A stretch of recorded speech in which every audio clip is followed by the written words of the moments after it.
They come for you in the middle of the night. We hear a very, very strong knocking on the door. When my sister opened the door, a group of people in a very, very aggressive way, they enter the house with machine gun and they are covering their faces.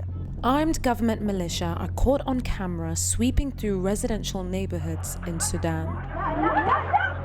Hind's home was raided in just the same way.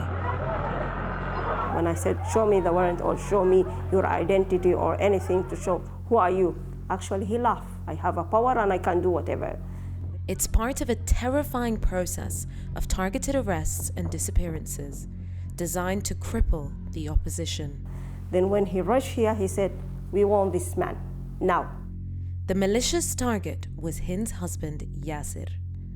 An activist, he's only just returned to Sudan to visit his dying father. Once here, he made a fateful decision to join in citywide street protests on December 25th. But the day turned violent. In the ensuing chaos, Yasser was shot and badly wounded. He gave an anonymous interview from his hospital bed, but for a split second, his face is visible.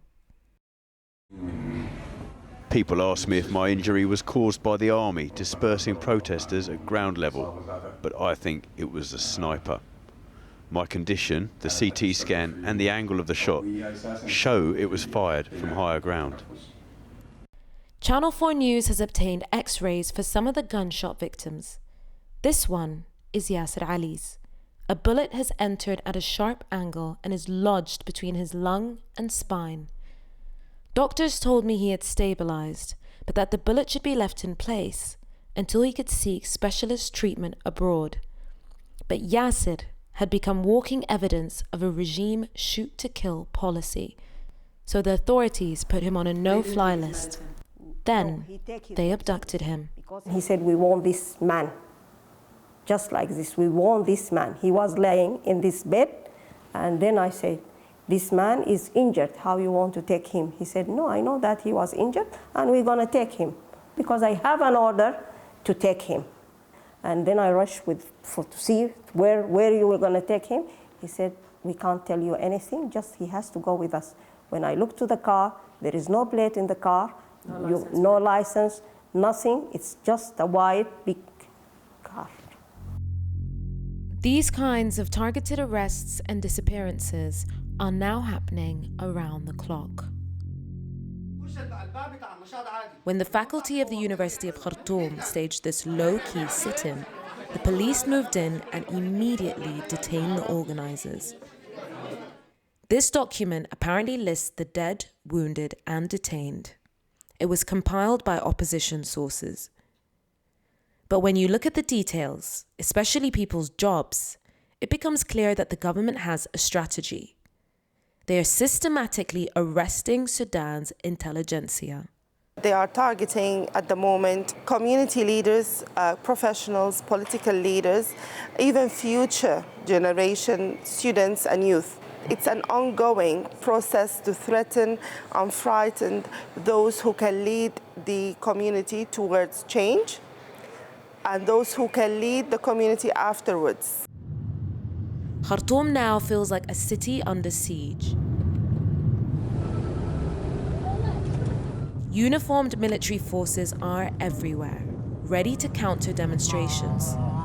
Meanwhile, shadowy plainclothes security officers have continued suppressing the professional classes.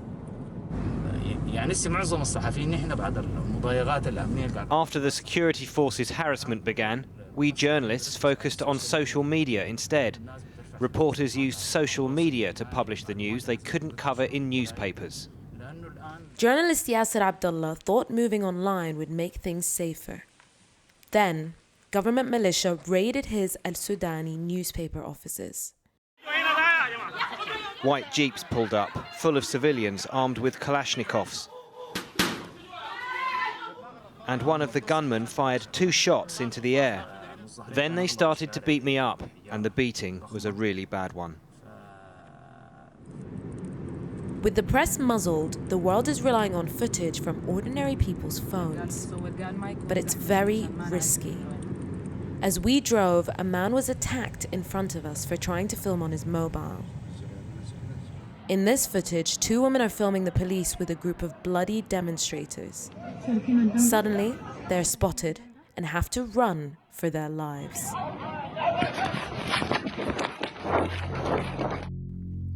In this clip, the person filming catches a group of militiamen brutally beating a prisoner, then throwing him in an unmarked vehicle. Seconds later, he realizes the gunmen had spotted him and are scaling the walls. And then the footage cuts off. Back in Khartoum, sniper victim Yasser Ali has now been moved to a hospital run by the secret police. His wife is terrified the regime now plans to cut the bullet from Yasser's lung without his consent, a move which could kill him. They came to arrest him because they want these bullets, because they assume that this is an evidence against them. And this is clearly what has been told to Yasser. When they told him, we have to take this bullet out and we have to make a surgery for you to remove it, otherwise we will not allow you to go out of this country.